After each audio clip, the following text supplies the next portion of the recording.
Olá, sejam bem-vindos ao nosso debate sobre as Escrituras de A Igreja de Jesus Cristo dos Santos dos Últimos Dias. Meu nome é Terry Ball, professor do Departamento de Escrituras Antigas na Universidade Brigham Young.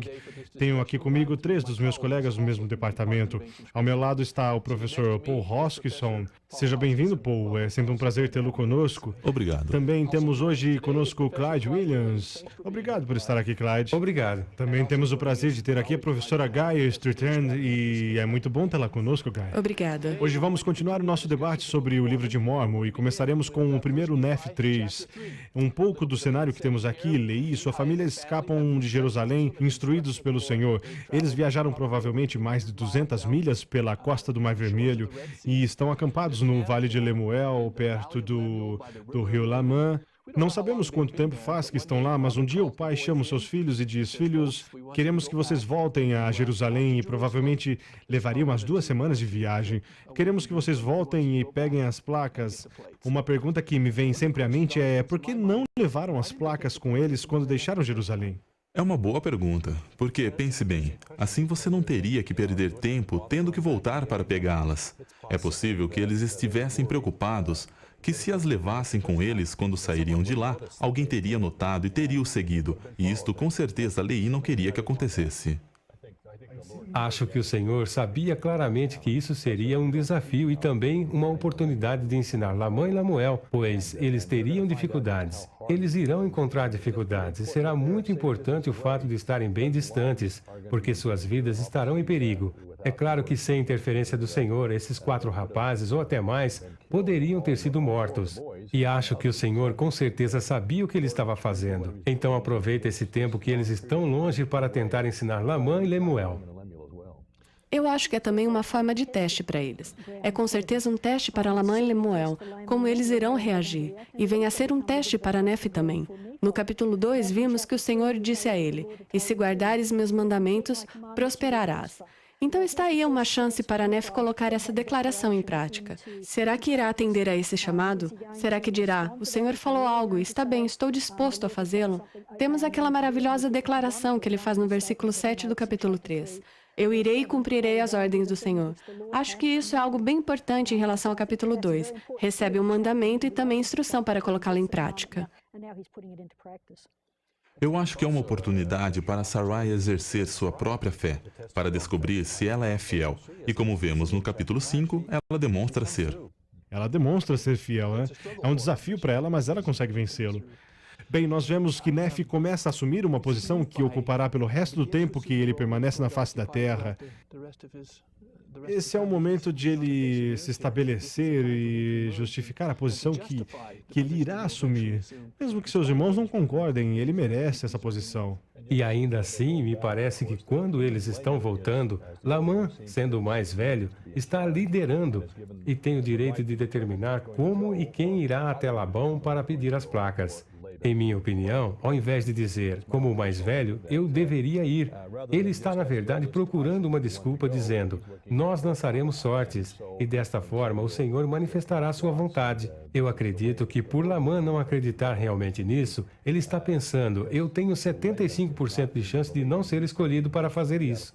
Tenho certeza de que ele deseja que Lamã saiba quão difícil e impossível é fazer isto, para que quando eles finalmente obtenham as placas, ele não pense de maneira alguma que nós obtivemos as placas, ou que Nef as obteve, que de alguma forma o Senhor terá que interferir para que eles consigam obter essas placas. Existem precedentes que levam o Senhor a agir desta maneira.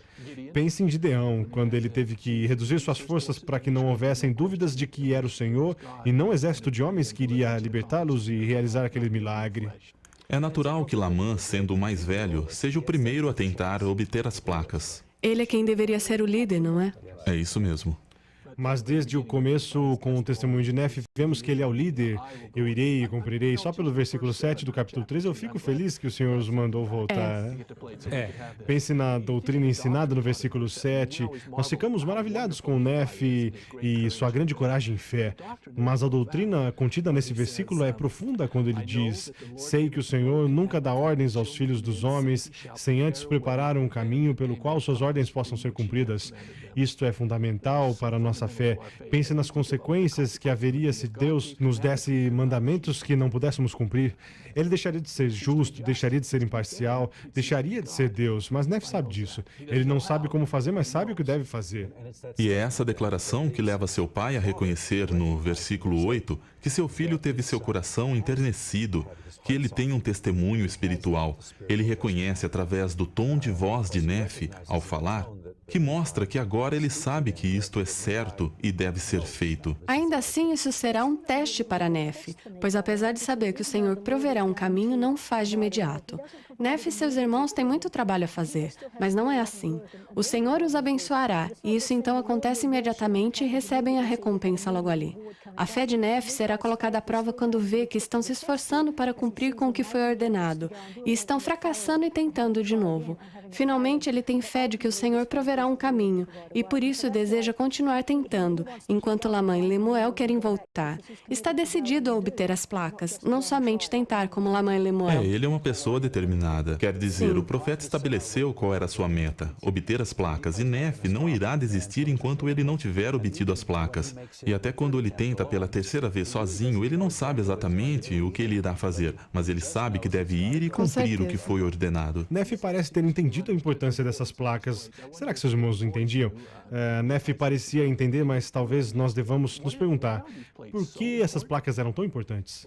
É bem interessante quando pensamos na história toda. O Senhor irá dizer que uma nação toda cairá na incredulidade. Então, sua história será preservada para eles. Como lemos mais tarde, será preservado os registros das profecias dos judeus, os mandamentos e todas estas coisas. Veremos mais tarde no livro de Mórmon um grupo que não tinha registros, os molequitas. As coisas que o Senhor disse que aconteceria com eles aconteceram, e eles encontram-se no estado de guerra civil e no estado em que perderam a crença em Deus. Sua linguagem é corrompida. Tudo o que você pode imaginar que aconteceria para levar uma sociedade à destruição aconteceu com eles, porque eles não tinham as Escrituras. Então a questão aqui é que você realmente precisa de Escrituras para viver bem neste mundo e nesta vida. E veremos este tema sempre presente no decorrer do livro de Mórmon. Pense em situações onde as pessoas estão deixando as Escrituras de lado, e então se voltam às Escrituras novamente e retornam ao caminho. O Senhor continuará a nos lembrar, e esta é a primeira forma que Ele usa, da importância de termos sua palavra. Eles estão a caminho de obter a palavra e não viveremos bem sem ela. Acho que uma das perguntas que temos aqui é por que Labão insiste tanto em manter os registros, certo? Porque eles obviamente são importantes, não somente pelas razões que o Clyde mencionou, mas Labão sente que eles são importantes e não quer abrir mão deles. Eu acho que isso se encaixa bem com o que estamos falando aqui. Existe nesse momento um conhecimento de que os registros são importantes. Nós sabemos que o rei da Síria está colecionando livros e deseja reunir textos. Então, essa noção de conhecer a história vem por causa disso, que é importante. Precisamos ter registros. Então, Labão deseja conservar as placas consigo. E os registros, pelo menos eu acho, passam uma ideia de direito à liderança. Ou pelo menos será assim com os nefitas e lamanitas. Existe algo importante neles, não somente as razões religiosas que fariam Labão querer tanto Sua guardá-los. proeminência. Muito bem. Então eles viajam de volta. Chegam lá e nós lemos que Lamã faz a primeira tentativa, o que parece ser uma aproximação bem direta. Nós gostaríamos de ter as placas. O que aprendemos sobre Labão através de tudo isso? Quando falamos de Labão, Labão. É Labão. Me parece, é claro, que Labão se mostrará um ladrão e bandido. Ele é um daqueles que se vangloriam com o seu poder, e ele usa o seu exército para fazer sua vontade. Eu devo dizer que ele parece ser um homem iníquo. E, infelizmente, o Senhor lhe dará chances de tomar outro caminho, além daquele que ele acaba tomando no final. Mas ele não está disposto a mudar, por causa de sua ganância por poder e riqueza. E ofício. E ofício, é claro. O poder do seu ofício. E isso lhe custará a vida, apesar do Senhor ter lhe dado muitas oportunidades para que isso não acontecesse. Aparentemente, de acordo com a genealogia, ele está de alguma forma vinculado à genealogia de Leí. Então eles são parentes próximos ou menos distantes. Me pergunto, por que Labão tem as placas? Meus alunos sempre perguntam. Acho que a razão é porque são um registro de José e talvez por causa da sua linhagem. Afinal, começou com um profeta e não com um homem iníquo. E já que esta nação está em apostasia, acaba caindo nas mãos de pessoas que estão no mesmo estado. E é um registro condenado, sejamos francos. Se você é um dos babilônios que está vindo para derrotar este povo, estará procurando por registros como esses, não para preservá-los, mas para destruí-los, porque quer destruir uma cultura e uma nação, acabando com o legado desse povo, destruindo os registros. Então o Senhor preservará os registros para não serem destruídos. É uma das razões para que os obtenham. Nós sabemos das duas primeiras tentativas que falharam. Na primeira tentativa, Labão recusa entregar as placas, acusa Lamã de ladrão e ainda tenta matá-lo. E na segunda tentativa, eles tentam comprar os registros e fracassam.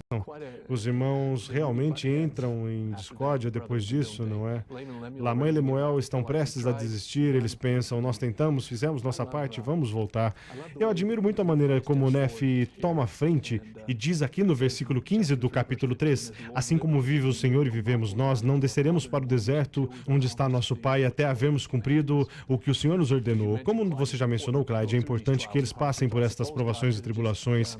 Acredito que Deus poderia ter feito com que Labão entregasse as placas a Lamã quando pediu por elas, mas não teria o mesmo significado. Gostaria de enfatizar o que está no final do versículo 13 e a resposta de Labão. Ele diz: Eis que tu és um ladrão e vou matar-te. Esta é uma falsa acusação, é claro. Não são os irmãos que são ladrões, mas sim Labão, que no final da história é o culpado. Mas uma falsa acusação como essa é contra a lei mosaica. Em Deuteronômio 19, de 16 a 19, encontra-se a lei do falso testemunho. E assim que ele faz esta falsa acusação de que eles são ladrões, ele deve pagar a pena por roubo. Isto era um delito capital? Isto era um delito capital. Então, desde a primeira tentativa, Labão trouxe o julgamento a si próprio quando quebrou a lei de Moisés ao prestar falso testemunho. Este é um aspecto bem interessante. Acho que muitas vezes, quando pensamos em Nefe aprontando-se para matar Labão e debatendo sobre a revelação a respeito disso, pensamos, bem, Nefe quebrou uma lei menor para cumprir outra maior. Talvez da mesma forma que Adão e Eva no Jardim do Éden.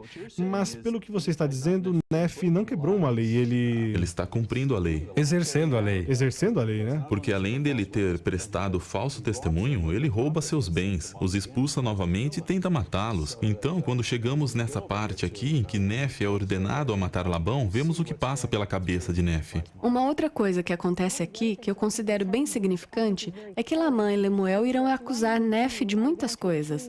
Eles o acusarão de usurpar o poder, de tentar tornar-se um chefe e mestre, de tentar enganá-los, mas em nenhum momento eles o acusam de ser um assassino. Eu considero isso bem importante, o fato de ter entendido o que Paul está dizendo, que ele não comete um assassinato quando mata Labão. É interessante que nestas tentativas de obter as placas, a primeira é feita através do poder dos homens. Na segunda, eles estão usando suas riquezas, que é a maneira que geralmente usamos para resolver os problemas do mundo. Acho que Nefe está sempre tentando fazer o que é certo, mas isso só acontece quando finalmente seus irmãos o veem dizer: eu irei guiado pelo Espírito. Não sei como fará isso acontecer, mas vai dar certo. No capítulo 4, versículo 6, fará dessa maneira. Então vemos como estas três tentativas, de certa forma, quando finalmente fazemos as coisas da maneira certa e sob o poder do Senhor, é mais provável que façamos a escolha certa encontrando a solução que teríamos, ou que o Senhor gostaria que tivéssemos resolvendo nossos problemas. Eu gostaria de comentar, antes de passarmos para a terceira tentativa, em que Nefe consegue obter as placas no final do capítulo 3. Lamã e Lemuel estão muito aborrecidos com Nefe e Sam, brigando com eles. E o anjo aparece e pergunta: por que vocês estão fazendo isto? Vocês realmente não sabem que ele deve ser o líder daqui para frente? É um pouco parecido com o episódio de Alma, o filho, em Mosias, e também com Paulo, a caminho de Damasco.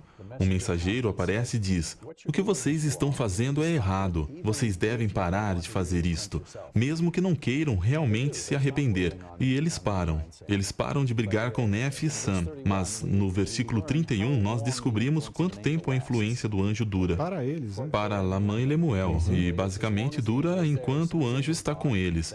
Assim que o anjo vai embora, sua influência desaparece. Eles param o que estavam fazendo, mas eles nunca sofrem uma mudança de coração. Uma outra coisa que gosto a respeito disso, que acho interessante, é que quando o anjo está falando com Lamã e Lemuel, ele diz: vocês ainda terão que voltar, vocês ainda terão que obter as placas. Ele está falando com eles, mas todos nós sabemos que é Nefe quem volta sozinho. Eles nem dão ouvido a isso. A ordem foi para eles, mas é Nefe quem tem que tomar frente sozinho e cumprir com o que foi prometido. Ele é o único com a perspectiva divina. Os outros ainda estão vendo com os olhos naturais. Não enxergam como os 4 podem vencer Labão, enquanto o modo de pensar de Nefe é: isto só pode ser feito pelo Senhor. Não sei como, mas terá que ser feito pelo Senhor. Não podemos fazer isso sozinhos. Então Nefe volta à cidade guiado pelo Espírito sem saber de antemão o que deveria fazer. Ele encontra Labão embriagado, desmaiado, e o Espírito o compele a matá-lo. Teria sido bem mais fácil se Deus simplesmente fizesse Labão morrer.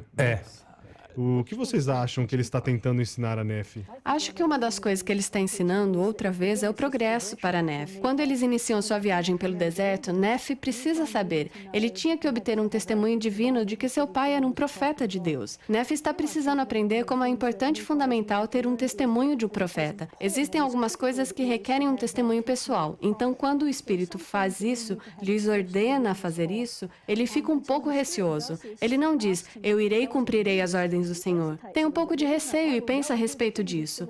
Será que é realmente isso que o Espírito está me mandando fazer? Então ele procura ter certeza disso antes de ir adiante. Mas agora ele aprendeu a lição de que, além de termos um testemunho dos profetas, da palavra de Deus, temos que ter um testemunho pessoal para avançarmos e também irmos adiante com a obra do Senhor. Isto é um testemunho pessoal do caráter de Nefe, porque na primeira vez que o Espírito lhe ordena matar Labão, ele diz: nunca fiz correr sangue humano, e contive-me, e desejei não ter de matá-lo. Ele não consegue ir adiante, mesmo que ele saiba que é o Espírito quem está ordenando a fazer isto.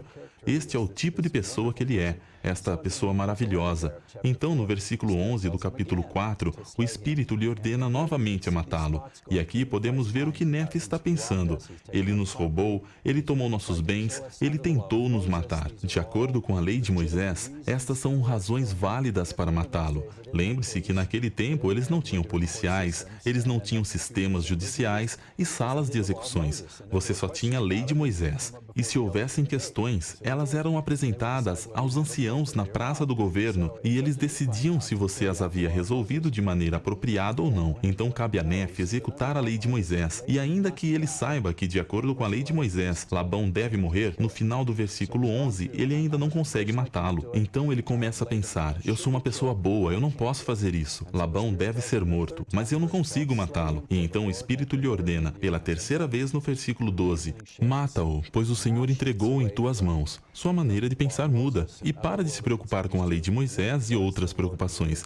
E passa a pensar o que o Senhor realmente deseja. Vemos a provação que Nefe está vivendo. Eu realmente preciso saber o que o Senhor deseja que eu faça, não por outros motivos, mas porque é o Senhor. É um passo importante para Uma Nefe. vez que ele entende isso, fica mais fácil dele obedecer, não é?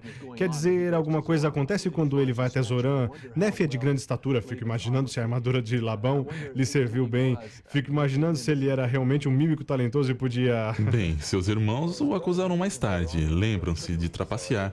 Então pode ser que ele era bom nisso. Este relato é um propósito justo que está sendo feito, e Nefe ainda não sabe de todos os motivos. Saberá mais tarde quando lemos sobre as visões que ele recebe nos capítulos 10 a 14. Quando vem a Zorã, algumas pessoas falam que estava tão escuro que não viam, mas mesmo quando ele estava no escuro, de longe, os seus irmãos pensam que é Labão. Com a voz ainda distante, reconhece Nefe e param. E é aí que Zorã tenta fugir bem depressa e Nefe consegue impedi-lo.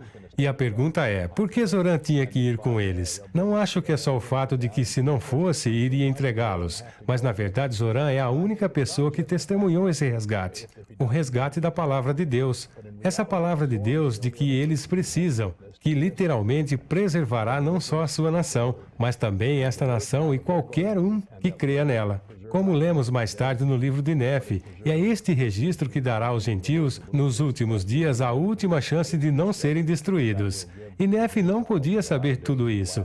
Mas Zorã pôde testemunhar, estou dizendo, sua voz estava diferente, e ele parecia diferente. Eu acho que, de alguma forma, o Senhor estava engrandecendo Nefe. E Zorã seria a única outra testemunha disto. Então temos duas testemunhas desse acontecimento, porque Zorã estava lá. Pode imaginar o que estão ensinando a Zorã no caminho de volta ao deserto durante as 2 semanas de viagem. Como eu queria ter estado presente em algum desses debates. Enquanto isso, o que está acontecendo na casa deles? Não esqueça também de Zorã. É necessário mais uma pessoa, já que Ismael tem 5 filhas, lembra disso? É verdade. Realmente, Deus é um ótimo diretor. Ele parece saber bem o que ele está fazendo, parece né? saber o que está Agora, fazendo. de volta à pergunta, enquanto isso, o que está acontecendo em casa enquanto os garotos estão fora? Este é um momento difícil para a mãe, para Sara. Já faz tempo que os garotos saíram e está demorando mais do que ela achou que demoraria. E ela começa a se preocupar com isso e a fazer perguntas. Até mesmo questiona se Leí é realmente um profeta, É sim, este deve ser um momento terrível e difícil para ela. Porque quando paramos para pensar, Leí deixou Jerusalém por ter tido uma revelação.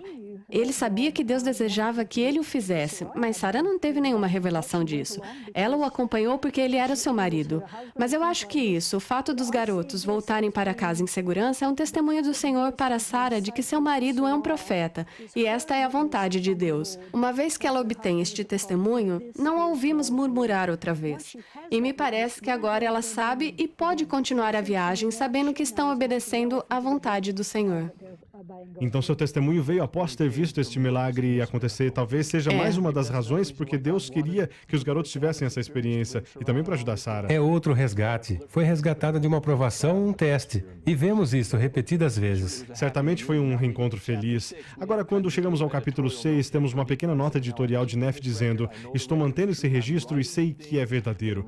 Estou escrevendo as coisas que agradam a Deus, mas não tão agradáveis aos homens. Mas ele escreve isto só para mencionar que eles descobriram que são descendentes de José. E descobriram isto por meio das placas de latão que contêm sua genealogia. Bem rapidamente, o que as placas contêm? Os livros de Moisés, também as profecias dos profetas até Jeremias. Mas algo interessante aqui, e isso difere da nossa Bíblia hebraica, é que além dos profetas como Jeremias e Isaías, também teremos Zenos, Isenoque e Neum. Então temos algumas informações a mais aqui, que não aparecem na Bíblia que temos conosco. Isso pode significar que os registros de Labão representavam uma coleção de escrituras que vieram do norte e não do sul. Alguns sugerem que talvez os antepassados de Labão tenham fugido em 721 quando escaparam para a Síria, e é por isso que estavam no reino de Judá. Essas profecias se tornam muito importantes. Muito bem, capítulo 7, eles estão de volta, leram os registros e agora é hora deles voltarem a Jerusalém. Desta vez, o seu pai os envia de volta, mas não para buscarem registros, e sim buscarem... E não murmuraram. Esposas, né? Lamã e Lemuel estão de acordo dessa vez. Eles concordam, ou pelo menos durante a viagem até Jerusalém. Então, o que você espera que seus alunos aprendam com o capítulo 7 e essa experiência de terem que voltar para buscarem esposas? Quais são os pontos chaves? Um desses pontos é que este é um dos momentos chaves para falarmos da importância do casamento.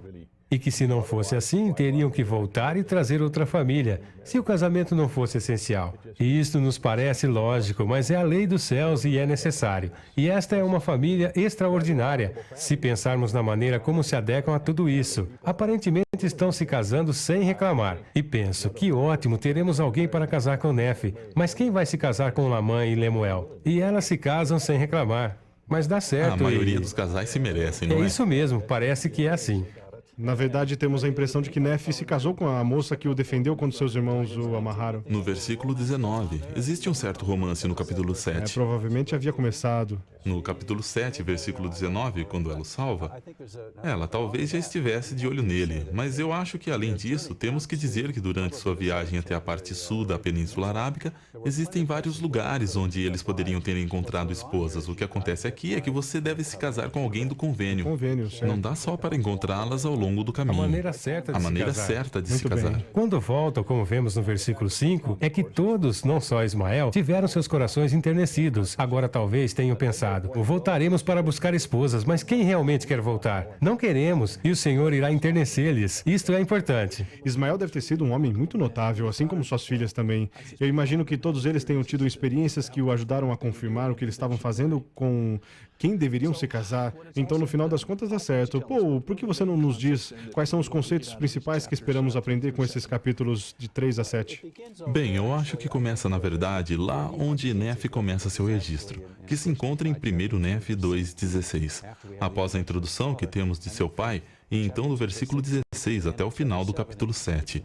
é o início dos registros de Nefe, e ele nos ensinará coisas bem importantes. Uma delas é que agora que ele recebeu sua confirmação, ele está pronto para ir adiante e fazer o trabalho do Senhor, apesar da oposição de seus irmãos. Nós também veremos que cada um deles passa por um período de provação nesta época. Isto acontece com Nefe, Lamã e Lemuel, e sua mãe Sara também passa por um período de provação nesta época. Provações que eles sobrepujam muito bem. Eu acho que tem mais uma coisa que esta passagem ressalta sobre os precedentes do povo do Velho Testamento. Eles conheciam o Velho Testamento, eles conheciam a lei de Moisés e estão tentando viver de acordo com ela. Assim que os filhos retornam com as placas, o que eles fazem? Eles oferecem sacrifícios e holocaustos ao Senhor.